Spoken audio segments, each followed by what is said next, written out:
we'll begin. Okay, so today's webinar is on how to leverage the power of virtual assistants. My name is Eric Espinosa, and I am the co-founder and CEO of Coconut VA. Introduce myself. I also want to introduce my co-founder, Tyler. Tyler Lieber is here on this call. And you guys are in luck. You're going to be able to meet some of my virtual assistants so that you can understand what they can do for your business. So just a little bit about myself.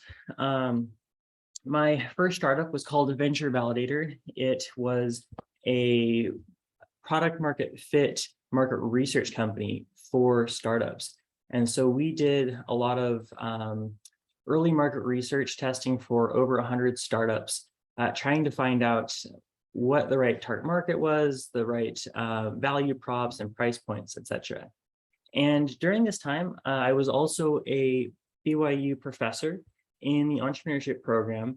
And so I had a lot of access to high quality interns, and I used them to build my business. And it was really helpful having, let's see, when somebody's saying I'm not audible, is everyone able to voice? Can somebody tell me in the chat if the audio is working just fine? It's like, okay, it does. Perfect. Srujan, hopefully you can just look in your settings. Maybe you've just got a Bluetooth audio set up. So as I was saying, at university setting, as a professor, I had access to all these top-notch students. But some of the issues that I ran into creating a startup off of intern labor was that, yes, they're very bright talent and they can learn anything, and they are inexpensive, but it was a revolving door. And I felt like I'd have somebody for a semester, just get them trained in the systems, and then they would go leave to some other internship or some other job, or they would graduate. And I wasn't really able to keep the talent. And so I was looking for better solutions, and I came across virtual assistants. I had known a couple of entrepreneurs that had virtual assistants, but I had a lot of questions and I was really scared to try it. I didn't know what country to find a virtual assistant from, what to pay them, the mechanics of how to pay them, the legal requirements, the tax laws, what portal I should find them on, how I could vet them, what their English levels were, how confident they would be, how I'd even train them. I didn't even know what they could do, but I knew that this talent existed and that it was working for other people. So I started on this research journey where I took in every book, every podcast, every course that talked about virtual assistants. And even then, after being exposed to it, I still waited an entire year before I tried virtual assistants because I was afraid of two things. The first thing is afraid of the cost of learning, how much time it would take to learn and do it right. And the second part was just the cost of mistakes. I didn't have enough money to make mistakes. I had enough money to do it right, but I didn't want to waste $1,000 on the wrong solution. And given that fear, I really didn't make any type of progress on this until finally I did. I got my first virtual assistant and I went through the hiring process, and it's super scary. You get 200 applications and have to sift through that and do this in a timely manner that you as a business owner actually have time to run your business still. And through that experience, Venture Validator was able to grow and have talent that we were able to generously compensate. We were able to retain them much longer. We haven't had any of our VAs actually leave us, unlike interns, unlike other employees. And we're able to teach them to fill almost every single role that we've ever wanted to fill that we would have normally not been able to afford to. And that us as founders, we're just taking on extra hours, working on vacations, doing the whole 80-hour grind, as I'm sure most of you are familiar with. So it came time, we actually sold Venture Validator. It was acquired by Fundable Startups, which I believe is a frequent webinar presenter here. And this was really a big win for us and a big testament to the power of virtual assistants. Venture Validator was completely systematized to the point where we could train virtual assistants to run a lot of the day-to-day ops in it. And after leaving Venture Validator, my co-founder and I were trying to decide what should we do next or during this time? And that's when we thought of Coconut VA, a win-win virtual assistant staffing model. This really just comes from having exposure to hundreds of other business owners that are just like us, that were stuck in that mindset of, yeah, I hear other people testify of how powerful they are, but I don't even know where to begin. And so kind of a funny story, we actually used Venture Validator's business model to test Coconut VA's model. And we ran it through a test about 5 times until it scored higher than any of the other businesses that we tested for our previous customers. And that's really what led us to make the switch. But for us, it was all about how can we decrease the learning cost and the skin in the game for the entrepreneur. But then the other side is increasing the benefits for our VAs. So as part of our journey and really for you to understand what we're about to get into is how do you treat VAs? How do you leverage their full power? You have to know how we know this. And one of the things that I did earlier this year is I actually flew out to the Philippines and I lived in Manila for a month on our virtual assistants' salaries and benefits. And I got to meet with dozens of our VAs, go eat meals in their homes, go have fun time sightseeing with them and really immersing the culture. And during this time, it was really a test to say, okay, what's actually important to virtual assistants? Things that we think are important aren't. So for example, I thought, hey, maybe people who are employing virtual assistants should give them co-working spaces and maybe even office spaces if you have lots of them. I get to Manila and I realized that Manila is the most densely populated city in the world. And there's so much traffic. And what it says on Google Maps is going to take 17 minutes, takes 45 minutes. And so that's not really important. And what I found is that what's important is healthcare, giving them benefits, medical, dental, vision, paid time off, paid holidays, bonuses. These are the things that really are important to our virtual assistants. And so kind of with that backdrop, I am going to show you what you can do with virtual assistants if you treat them better than their opportunity costs are treated. If you take the top 1% of the talent that is out there, you can absolutely build amazing things. And that's what we're going to go over on this call. So first thing, virtual assistants, it's kind of a misnomer. It's shortened as a VA, but really a virtual assistant should be probably called more accurately a remote worker. They can do assistant work, but that's like, I would say the base level, and it really doesn't describe all the things that they can do. So whenever you hear a virtual assistant, just think of someone who is a remote worker, just like you can work from your home and your employees can work from a different state. Why can't your virtual assistants work from a different country on their computer? So with that, you have kind of the connotation of a very limiting mindset. And once you kind of unbox that, then you have to decide what countries am I looking at for virtual assistants. And it really depends on the types of work that you're looking to get done. For general virtual assistants, really the Philippines is going to be, I'm very biased towards that, but that is the best talent for a variety of reasons. They were a US territory, so they speak US English. Basketball is their national sport. Everyone almost in Manila speaks English and speaks good English.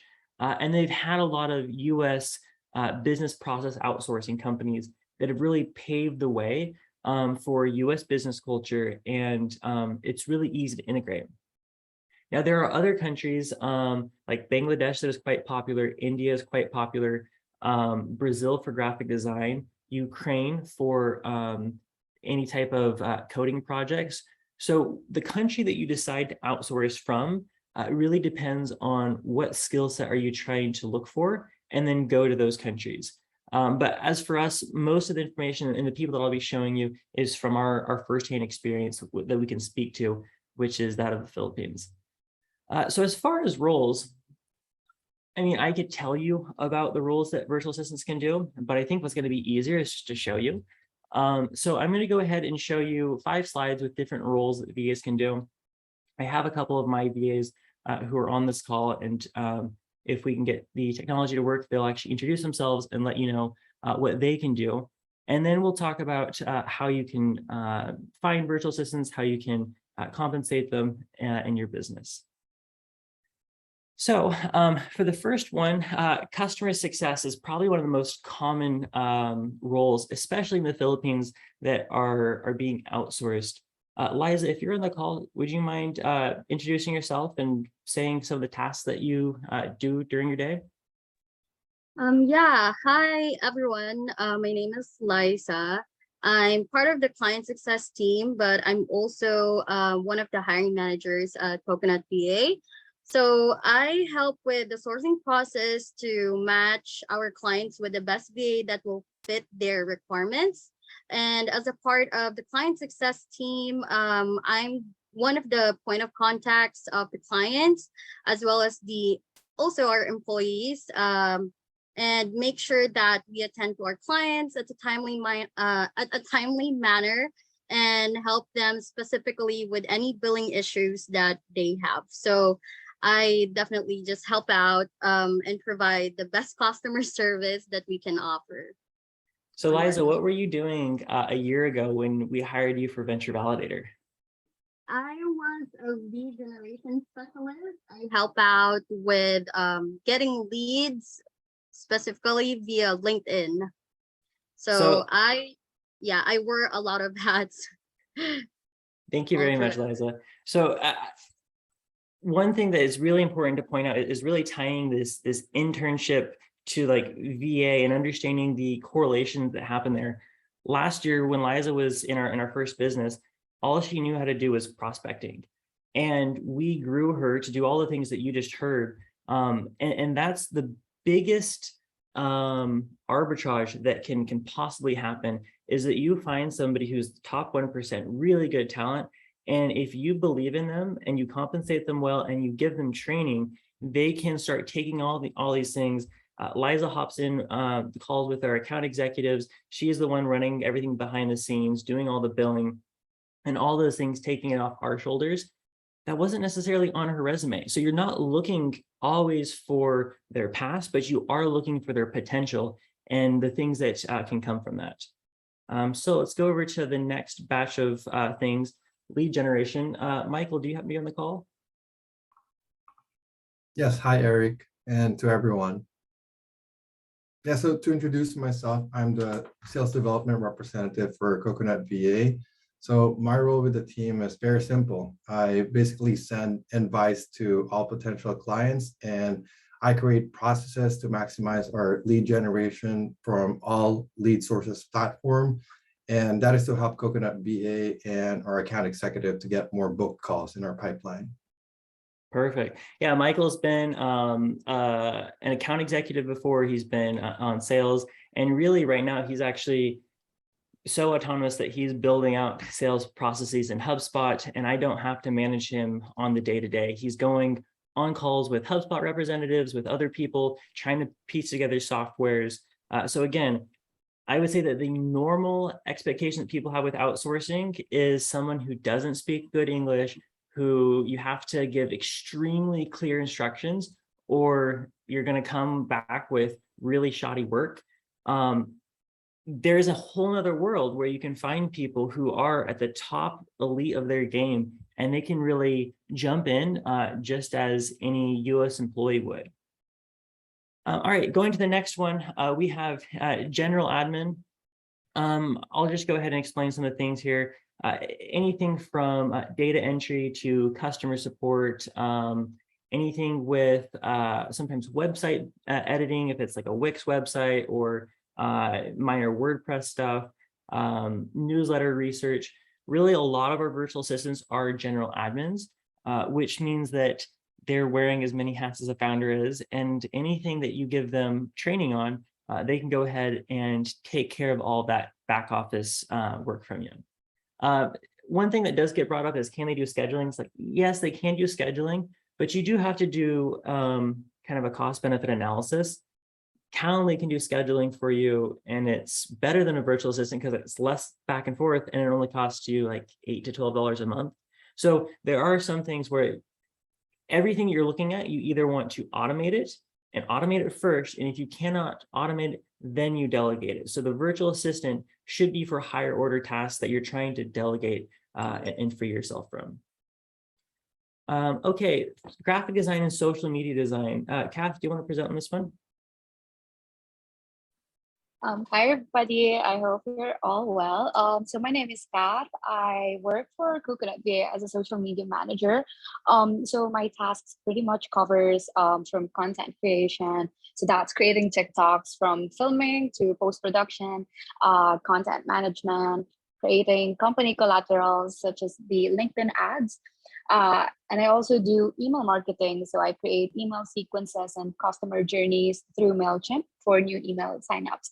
And recently, I've also done the company's website. So that's me.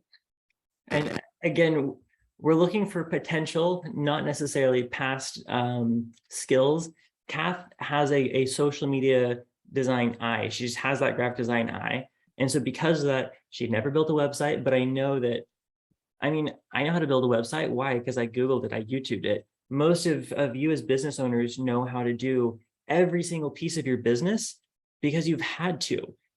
We kind of give the same opportunities of, all right, if you don't know how to do it, here's some courses on how to do it. We know that you have the aptitude for it, and you give them the time, and it's amazing what can come from that. That is my job, by the way, to look at the picture and make sure you guys are Okay, seeing we've got somebody's mic on Yeah, now. Sean, could you turn your mic off? Oh, I think I can mute you. You're good. All right, so the next thing I'll go over is a couple of custom roles that I think would be interesting for you to know that can be done. These are difficult to source, but very possible to do. Everything is custom, the fit between that virtual assistant and that founder. We have one that's being a venture analyst at Summit Venture Studio. And so he'll actually manage a team of interns. He will hop on with customers and do interview calls to detect, is this a business that we should invest in? And then actually do a lot of the deal flow analysis. We have another virtual assistant who is a Scrum Master. Again, he didn't have a Scrum background, but he had a very strong project management background. And so he was then taught how to facilitate storyboards and team meetings, and has been able to really add a lot of value to a software development team. And then as for myself, I use Judy as my account executive. She actually replaces myself on all of the sales. And as you're doing this, with virtual assistants, I think a lot of people are afraid that in really just anything that you're outsourcing with sales, you're afraid, are they going to do as good of a job as me? And so you have to think outside the box. I would invite actually anybody that would like to see how our sales process goes. And if you want to replicate that in your own business, just go book a free call on my website. It's not, there's no pressure that we're not going to hound you or anything. A lot of people actually do it just to get experience of a different way to do sales. And one of the things of how I've been able to actually get myself out of the sales is I'm a founder. I speak vision. I tell the story, and nobody can do that as good as me as a founder. And so I've actually encapsulated that in a short 3-minute video, and that goes as part of my account executive sales role. So she'll start out the call, she'll get to know you, find out what needs you have, and then she'll say, okay, before we jump into Coconut VA's product, I want to share a message with the founder to kind of make sure that you understand what our values are and if this is the right solution for you. And then that's where I get to really shine, but I don't have to spend my time being on a sales call, because there's 2 dangers if, as a founder, you're on the sales call. One is that you now lost your time on the sales call, but really the second one is now you're their point of contact for any of the customer service. So it's really important that you get yourself out of that. And that's absolutely something that top virtual assistants can enable you to do. So I think you're getting a pretty good idea of what they can do. With this last one, I will actually invite my personal executive assistant, Donna, to share some of her tasks. So I am Donna. I am Eric's executive assistant. On the EA side, I make sure that we hit inbox 0 every day. We also have what we call our daily sweeps. So in that meeting, we touch base with Eric, cover anything urgent in his inbox, anything that's just tagged as FYI, and all of his to-do tasks or priority tasks for the day. I also help out with operations, helping manage the team, project management, and process improvement. Awesome. Donna is literally a lifesaver. And when I talk about some of these roles are quite custom, what we do for ourselves, and sometimes when it needs to be done, what we do for our clients, we have them take aptitude tests. So I have a personality test, the Big 5 personality test, and there are some core things that I'm looking for somebody if I'm going to have them replace me in things. My co-founder, Tyler, he's the operator of the business. He has certain things, conscientiousness, agreeableness, etc., that we're looking for. And we had Donna actually take those things, and we found that literally she had all the strengths that we were looking for in both of us. And her combined is doing both of our jobs is actually better than Tyler and I doing them ourselves. So it's quite exciting what you can do if you find the right people and put them in the right type of systems. And so just kind of like an org structure and really to nail in the benefits of sourcing remote talent, the best talent that you can get. This is our org structure, kind of top of funnel with founders going down to Donna, who's managing everything, down to our appointment setters and social media, account executive, and then customer success and HR. This organization, with all of their job descriptions, if you were to hire through US personnel, would cost $465,000 a year. Because we're able to get it from the Philippines, not only are we able to compensate them better with comparative increases to all the benefits, at the end of the day, it's only costing me $225,000. So that's about a 100% increase if I were to have to do that in the States. And there's no question I couldn't afford that. I would not be a business. My last business would not be a business if I wasn't able to take advantage of that. But because we can take outsourcing and do it in an ethical way, not only am I creating a good a good living for myself and for my co-founder and our families, but also all of the virtual assistants that come into organization and their families. And now we're able to produce products that are able to service all of our US entrepreneurs, both in Venture Validator and now in Coconut VA. So I think that a lot of people have this connotation that outsourcing is an ugly thing that is, taking advantage of cheap sweatshop labor in poor, disadvantaged communities, and it's doing more harm than good.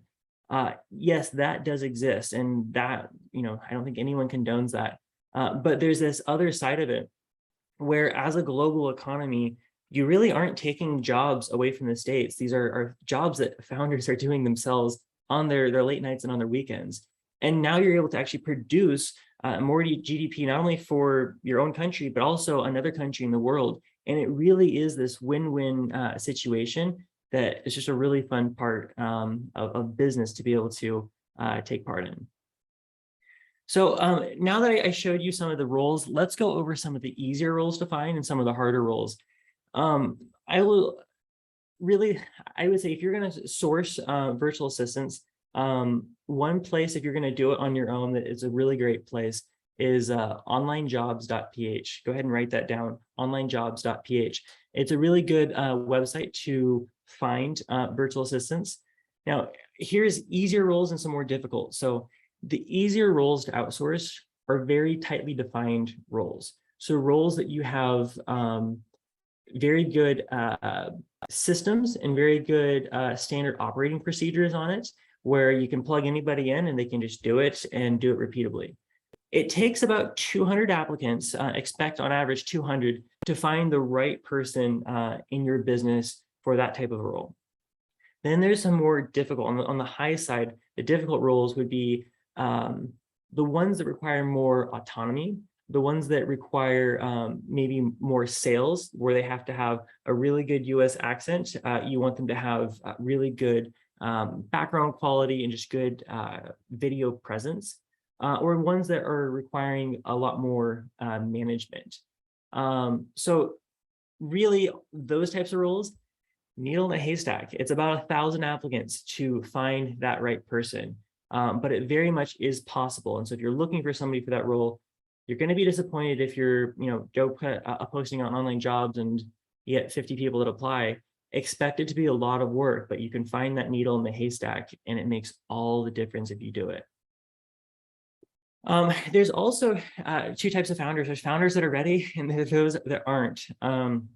So what we found is founders who are ready are post product market fit. So they have a business model that is stable and that is producing revenue and is repeatable.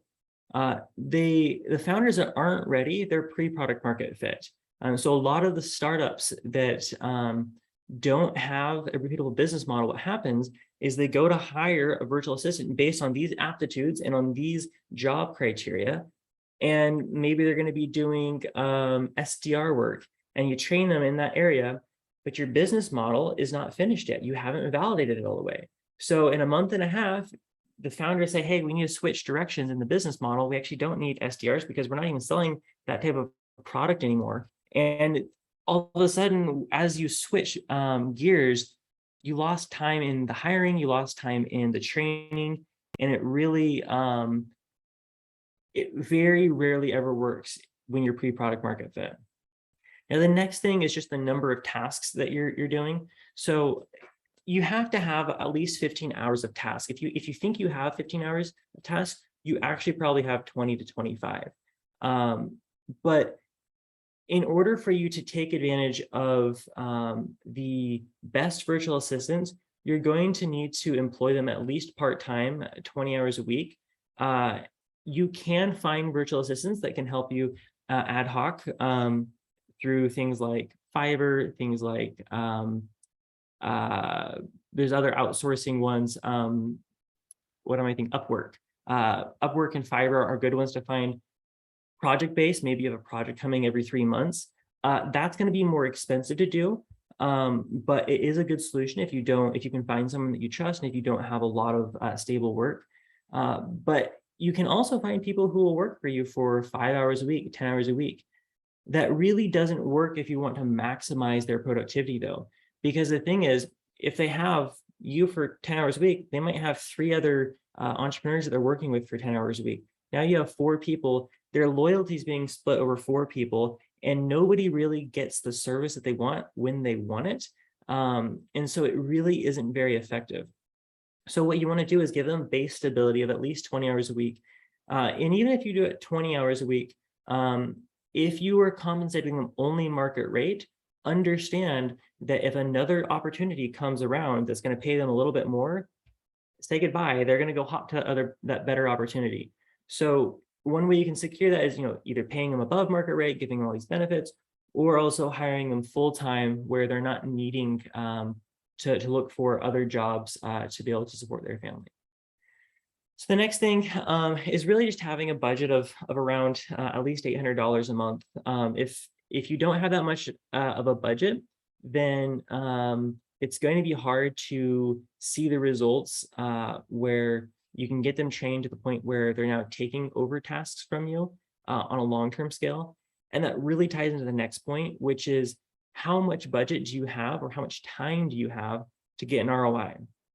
I've seen Hail Mary attempts where people are new to outsourcing and they don't have a lot of budget, but they're like, I've got $800, I've got, $1,200, here's this VA. They need to produce though by the end of 30 days, or else I'm not going to be able to afford them the next month. That always is a recipe for failure, because what happens is you're only going to have them do things that get you an ROI today, and you're not going to have enough of those things for them to do. You're not going to delegate to them things that maybe would take 3 months for them to get an ROI on. Maybe you're saying, I would like them to do partnership outreach, but it would take too long to train them on that. Or I would like them to manage my inbox, but I don't want to spend the time for that. Well, now your task list of things to have them do is going to be much shorter, and it probably is going to take longer than that first month if it's a pure cost-based ROI to get that. And so now you just wasted, flushed down the toilet $1,000 in the time to train. You weren't ready. So make sure that you have product market fit, that the job is repeatable, or at least that there's enough work and enough of a financial backing to have them for at least 3 months. And if you treat them like that, you will see an ROI with them much, much sooner than you ever would have expected. Okay, so for the final part of this webinar, I want to give some management tips when you have virtual assistants. So really, you should follow this creed. You should never be busy when your VAs aren't. This is something my co-founder Tyler coined, and he found himself thinking, I could outsource this, but it wouldn't be that difficult for me to just go ahead and do this task myself. It's always going to be easier to do it one more time yourself than it is to teach somebody else how to do it. But if you think of it this way, don't worry about projecting forward and how hard it is to outsource something from scratch and list all the tasks. Like that sounds very daunting. Instead, go do it one more time yourself, because you're right, it is going to be quicker if you do it. But as soon as you've done it, then look back in the past and say, okay, what are the things that I did to make this task happen? And you list probably 5 different steps. That wasn't so hard. It only took you really 3 minutes to make that SOP, that standard operating procedure. Now, the next time, give that to your virtual assistant. They're going to go and do that task, and they're not going to do it right. They're going to do it about 75% of the way. You're then going to be able to look and say, oh, okay, now that they did this, I understand that there was actually 7 steps. I was missing 2 things that I just didn't delegate properly. And then you outsource it again, and the second time they do it, they're at 95%, and you now modify that standard operating procedure a little bit more. And the third time they do it, you never have to have that on your plate again. So next tip, always have a task backlog and an upskill list. Virtual assistants are fast, really, really quick at getting things done. And you're not going to be able to manage them all day and have them do these things. It's literally a full-time job managing if you're going to give them something and they get it done so quickly. So what you do is you have a task backlog, which means you're having something on your project management board, whether you're using Trello, Asana, Monday.com, and you give the instructions for a task that's not urgent, but you'd like them to get around to eventually. We'll use sometimes a Loom video to create those instructions. So you've really explained it well. You've showed them images and maybe screenshots of what you want them to do. And then you save that, and that's just there. And whenever they're not busy, they can see the priority rating on that and say, okay, I don't have anything to do right now. This is a 3-star priority. I'm going to go ahead and do this one. And they do that. And oh, here's a 2-star one. And I literally know some teams that have folders for their VAs of just backlog things. And everyone from the team throws it into the folder for that virtual assistant. She goes through everything as a priority rating, and she gets those things done. And the second thing attached with that is making sure that you have an upskill list. So the way to maximize your virtual assistants is to train them on more things. So giving them a list of things, whether you're wanting to learn website development, whether you're wanting to learn maybe cold email outreach, blog writing, etc. Have a list of things that you want them to learn. Ask them what they're interested in learning, and then create a list of courses or of YouTube videos that they can go through and watch. And that's really how you start compounding the effects that they have, so they can really join you as a full contributing member on your team. Okay, open communication is really important. So from the Philippines especially, there is a concept called ghosting. Filipinos are a little bit more shy, and the power structure in their culture is much more pronounced than it is in our culture. And so especially if you're working with maybe the newer VAs that don't have as much experience, that maybe aren't as confident in their English skills, if they don't understand how to do a task, sometimes they will be scared to ask for help. And if you don't reinforce that it's okay to make mistakes, it's okay to ask for help, there are times when they can kind of get in this rut where they feel, wow, I'm being asked to do this thing. I don't feel qualified to do this task. I don't know how to do this task. And they get so worked up that they just ghost you and they leave and they go find another job. And we've had that happen very, very few times, but that's more prevalent, again, when we were working with a little bit of the lower tier talent. The way that you stop that is making it really enforced when they make a mistake, that you say, hey, that's okay. We all make mistakes. That's expected from you. If you're not making mistakes, that means that you're not trying hard enough, and really encouraging them and not harping on them, not giving them this self-defeating feeling. And if you really boost them after they make a couple of mistakes, they realize that you trust them and that they can trust you. And there's like this almost like this hump that almost every VA has to come through, where once you get past their first big mistake that they make, or something where they probably would have been yelled at in their previous role when there was Philippine managers, and they probably and they probably were mistreated. So once they get over that and they realize that you're not going to treat them like that, that's when you now hit a new higher range of the things and the commitment that you can get from your virtual assistant. Okay, and the golden rule with any type of outsourcing is you should never feel frustrated. So frustration is such a good term for this, such a good word, because when you feel frustrated, you're not feeling frustrated because you told somebody the wrong instructions. Like, you'll look at the instructions, you'll realize, oh, that was my fault. You don't feel frustrated when they make a mistake. You help them fix those things. But you do feel frustrated if they're not communicating with you fully. You do feel frustrated if you feel like they're not available during the hours that they said they'd be available, or that the quality of the projects is just a serial lapse of what was being asked of and what was being produced. And so the very moment that we tell our clients, the very moment you feel frustrated, reach out to us, because there's probably something that's wrong. And so typically when that happens, you want to give your VA notice. Maybe you're putting them on some type of a probation.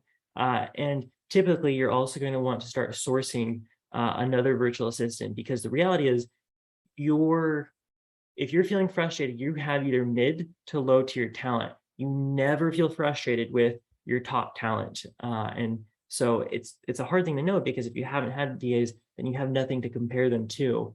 And that's why it's quite helpful to, again, source from people that know the quality level that you're getting, so that you can really cut out a lot of those learning costs. Okay, and then, yeah, we went over this one earlier. Don't be afraid to change typical processes to fit remote VAs. So that again goes to our sales process and how we changed. And we have a founder's video in there to make it possible for our virtual assistants to sell at the same closing rate as a founder. Okay, so that's it for the presentation. We'll go over questions and answers in a second. Just a little bit of a background on Coconut VA and the discount offer that we're offering today. So our whole branding is called Coconut VA because when we were doing research, we looked at all these VA websites, and they were also stuck up business professional, very stiff websites. And as founders, we didn't resonate with that. And so we thought, okay, what's something more fun, something more upbeat? And we came up with this idea of vacation laptop list, that the dream of a founder, the success of a founder is being able to go on vacation and not take your laptop, because everyone has to take their laptop as a business owner because they have to put fires out. But if you outsource right, you get to this vacation laptop list stage. And kind of as proof of that, Tyler and I started this a year ago. And in the last year, we've actually gone combined on over 6 months of vacation. And we've actually used vacations as systems tests to identify what are the bottlenecks in our systems. So anytime before we go on vacation, we create systems, we create our standard operating procedures. Let's say Tyler wants to get payroll off of his shoulders. Okay, he's going to give that to Liza, and then he cannot be there, because if he's there, Liza's going to rely on him to ask questions, and she's not going to use her full capacity to just figure things out. So Tyler will then go on a vacation for 1 week, 2 weeks, depending on what the time frame is needed for that. So he's strategically now testing that bottleneck, and he's giving Liza a specific number. So we say usually 2 times the cost of your vacation. So if your vacation costs $3,000, $6,000 is the number, and you cannot reach Tyler on his vacation unless that cost of that mistake of communication not being had is going to cost 2 times more than his vacation.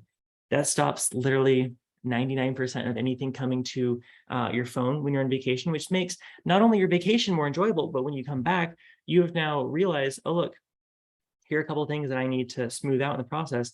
But now you have it off your plate forever, for the rest of your business life, which is absolutely amazing. You keep doing it strategically, and very quickly, within the course of about a year, 2 years, you can offload every single thing in your business to where now you're more than just the face of your brand.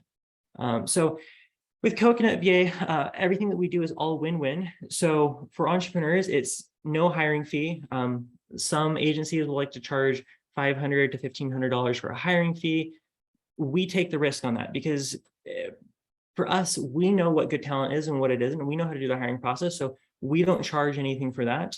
Other agencies might charge long-term contracts of up to 3 months. And us being founders, we know that you don't even know if outsourcing is going to work for you yet. So we do no long-term contracts. And then in addition, we do a 20-hour trial period. So for $250, you can essentially try a virtual assistant out. We do all the hiring process for you. And then afterwards, we do the payroll, we do the legal, and then we provide the benefits. And the benefits is really probably the key message to know today is if you provide healthcare, if you provide maternity leave, paid time off, all of these things that give them the comparative advantage over all of the competitive offers that they're getting from the Philippines, your retention will be near 100%. And that's how you truly leverage the power of virtual assistants, is when you now have them staying with you for years and are taking more and more. So you can go to our website. We have our pricing, it's $10 to $16 an hour, depending on the types of skills that you're looking for. We do have a discount code for the first month off. Just mention on your sales call IPO or just this webinar, and you'll get $100 off your first full month. And again, you can find that on coconutva.com. Tyler, actually, if you could even put that link right here, you can book a call, meet Judy, meet Liza, and find out if and when the timing is right for a virtual assistant. So with that, I'm going to open up to questions and answers. Please go ahead and type those in the chat, and I will read them aloud for everyone and answer them.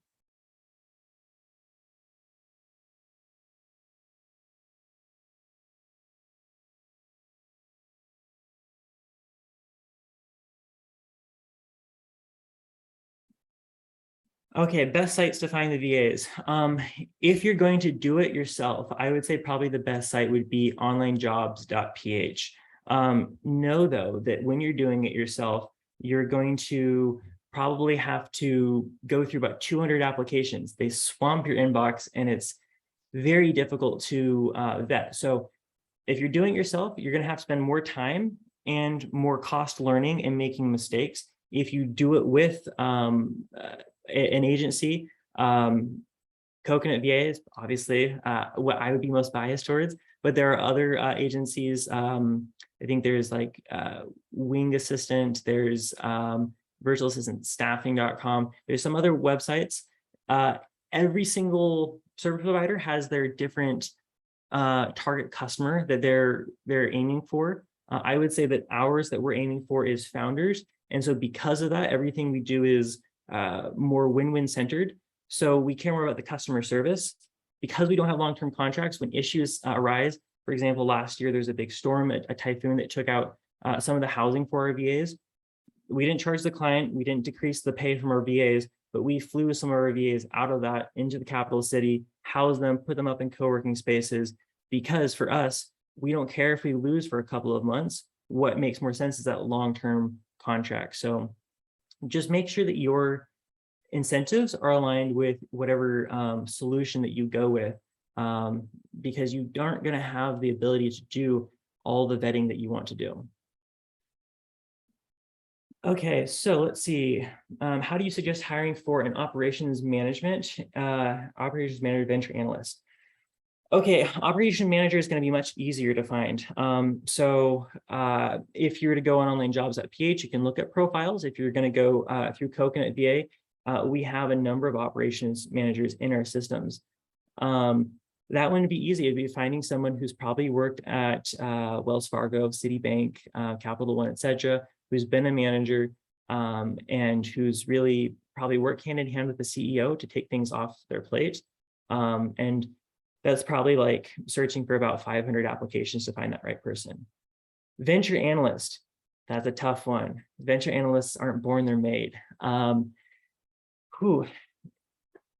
Depending on what you're looking for in that venture analyst, that would be a difficult one to find, but it is possible. I would suggest probably meeting with my team and asking and showing them kind of what you're thinking about it. We can compare it to our venture analyst, Chris, and see if there are some more needles in a haystack on that one. That will be a little bit more difficult to do. Let's see. Someone asked if we could please share the $100 discount page link. So if you just go ahead and schedule a call with Judy, which I will again post that link in the chat. If you simply mention on that call that you found out, they're going to ask you how you found out of us. You're going to say the webinar, and they're going to give you that $100 off your first month. Okay, we have a question. How are passwords handled? Okay, LastPass is a great solution that is a password manager. It's free. And I would suggest in preparation for a virtual assistant, find a password manager like LastPass today. The way it works is you download a Chrome extension. Every time you go to a new website and you type a password in, a little pop-up will say, do you want to add this to your password chain? And you can click, yes, I want to add it there, and then puts everything as you go throughout browsing the internet into LastPass. You can then go into LastPass and you can say, okay, I want to give my virtual assistant access to these select sites, but not these ones. And now they have their own password where they can go ahead and do that. Now, as far as trust, that is another important thing to touch on. Well, first off, the thing I always say is, have you ever heard of a Filipino scammer? And it's kind of a joke because I never have. The reality is the Philippines, why I like them so much is because the rate of cybercrime is extraordinarily low. They're very loyal, cultural type of worker that really don't have any benefit from doing any type of scam operations. But you do give them time to have trust. And so usually what we'll do is you give them LastPasses for some of your less important sites. And then over the course of the month, you're getting to know them better, you're getting to trust them better, and now you're going to give them more passwords. And it certainly can get to the point where, you know, my VAs have our credit cards and whatnot, but you're always going to limit the damage. So, you know, maybe only has a $500 limit on that, etc. So that one, there's not a lot of compensation you can do in case there is damage being done. I mean, are you going to go fly to the Philippines and sue them? It's not really an option. But I will say there are data privacy laws that do protect business owners, and the cultural ties in the Philippines are probably the strongest barrier as opposed to though enforcing any type of legal ramification. Okay, do you see founders using executive assistants for managing personal and business tasks? What is the best way to make that effective? Yes, absolutely. Usually our founders are using them for everything that they can in their life. What's the most effective way? I would say typically making sure you have a good project management system. I'm very biased towards Monday.com, but making sure that you have all of your, I would say your business tasks on one board, your personal tasks on another board, and then giving a priority rating, and if necessary, a due date. And they can go ahead and start doing those things. And yeah, I mean, executive assistants are typically in like the $14 to $16 an hour range. If you want a really good executive assistant, they can also start essentially running your business for you. It's probably on the higher end of that. Okay, does that site have VAs that speak English decently? So with Coconut VA, we only source virtual assistants that have a C1 rating, which is the highest level of English proficiency. You will get all types of English proficiencies that you never knew didn't exist. If you go through other sites, you just really have to, you know, sort through the chaff to get to the actual wheat and find the best talent. But that is part of the overwhelming thing, is that you're going to get bombarded and you don't know who speaks English, who's lying on their application, who actually has a certification, who just says they have it. Everyone has had their resume combed over by a friend who speaks better English. So it is quite daunting and it is difficult. And honestly, one of the easiest ways to tell how they speak English is doing an interview with them live, where you can hear them speak. And that's one of the things that we do in our vetting process, and just getting kind of a natural feel for their language ability. Okay, what about VAs for live chat responses with my app? How does training the VA work so they are knowledgeable of the inner workings of my app? Is there a training schedule for getting them up to speed on how my app works? Yeah, customer service is very typical, especially from the Philippines. Facebook, all of their customer service, all of those things are being run actually by Filipino virtual assistants, or I guess they'd just be business process outsource agents. And the way it would work, first you want to have the right software for it. So if it's just a chat feature, then you just onboard them on that. But if you're doing something more omni-channel, you might use something like a Freshdesk. Freshdesk can have something on your website, think something on your app, can also take your Facebook messages, your Instagram messages, and your YouTube. You can take all in emails, I think text also. It takes kind of everything omni-channel and puts it into one system, and then it creates support tickets. So that's the best thing to do, or at least think of solving the problem in that way. You would then have support tickets, and you would then assign that ticket to a certain agent. And then you'd want them to have canned responses. So anytime, if you're onboarding them, have a bunch of canned responses for common frequently asked questions that they can go ahead and paste. And then anytime that they have a new scenario that a canned response does not work for, either A, give them a budget in which they can make mistakes on. So say, hey, I want you to make the decision on this because I want you to work quickly. And anything that's over under $100, you have the authority to make that. And each week, we're going to go over those decisions that you made, and we're going to make changes to that.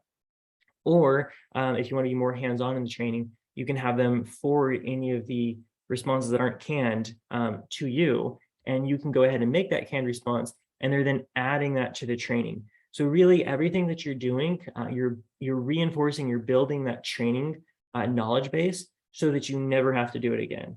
And like the benefits of this, so I sold Venture Validator with no people transferring it 100% because our knowledge base was so comprehensive that a virtual assistant or anyone could go through that. And I didn't even have to have anybody live training. So when I have somebody come into Coconut VA, Michael just got trained 2 weeks ago. He comes in and he takes 2 days to go through the knowledge base on everything that we've already given training on. And he already comes in fully active, able to jump in and knows exactly what to do. So you have to get in that habit. You should never be redoing things such as creating training on things for problems that have been solved. Okay, if I want to arrange benefits on my own, do you have any suggestions?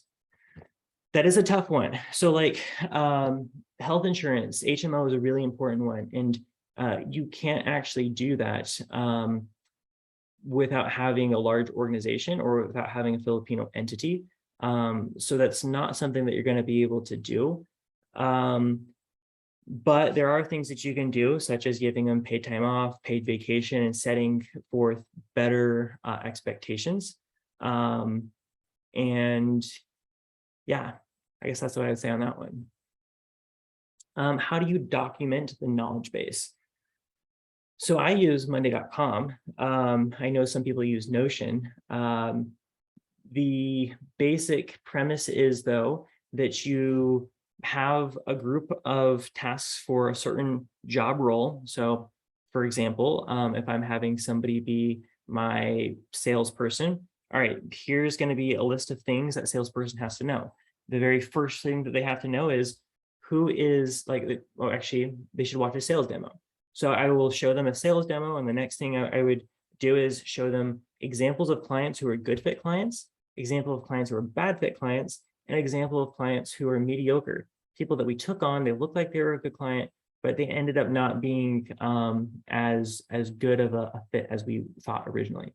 So every video meeting that we're doing is being recorded. And so I'm just taking those recordings and putting them in the training. And sure, they're spending 2 hours watching videos, but those are 2 hours that I don't have to spend. And now they're able to get those learnings and insights that I got when I was on that call live. So you're just going through things systematically, and anytime you have to give a new training on your VAs, you're stocking that back into, okay, was that for the salesperson that's going to go in there? Oh, I got somebody from my general VA on billing. Okay, let me go ahead and teach this, but let me either update the knowledge base, or better, let me teach my VA to update the knowledge base. So I do that all the time, where I'll say, hey, that's a good question. Here's how I would solve this.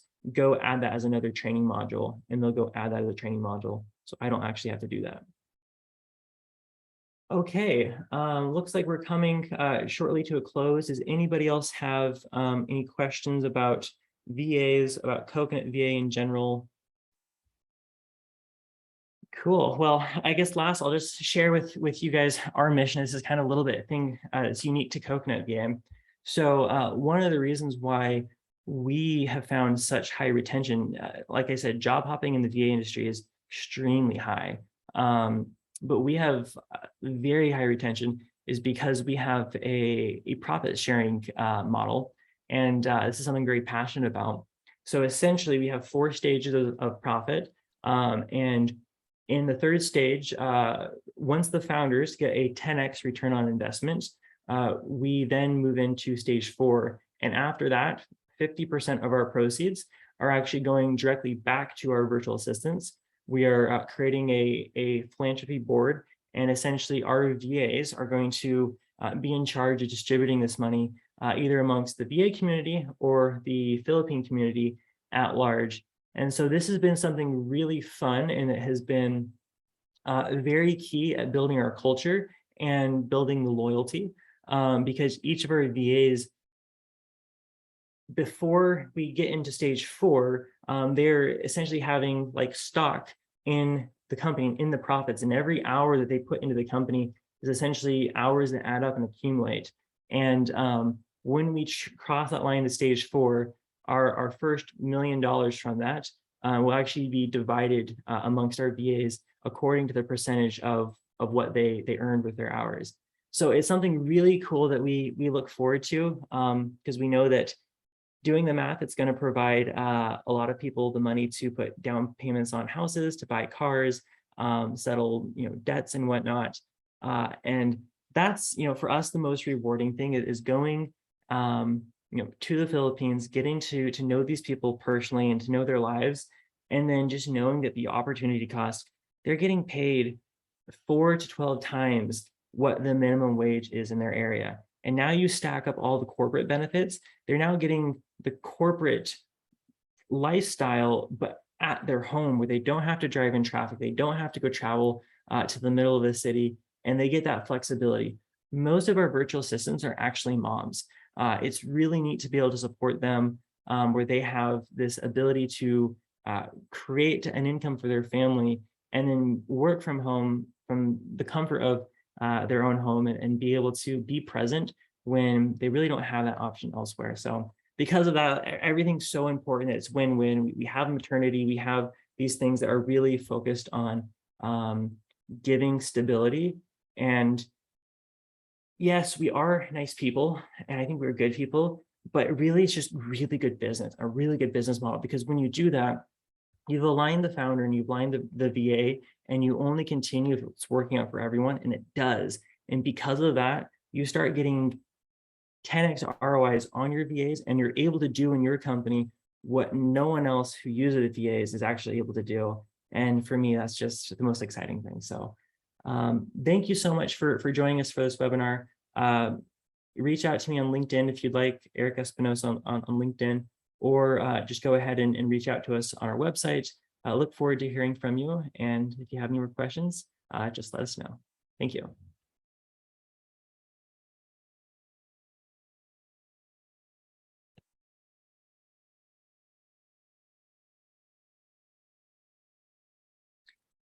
I guess if anyone has any personal questions, I can shut the recording off and we could probably entertain any of those.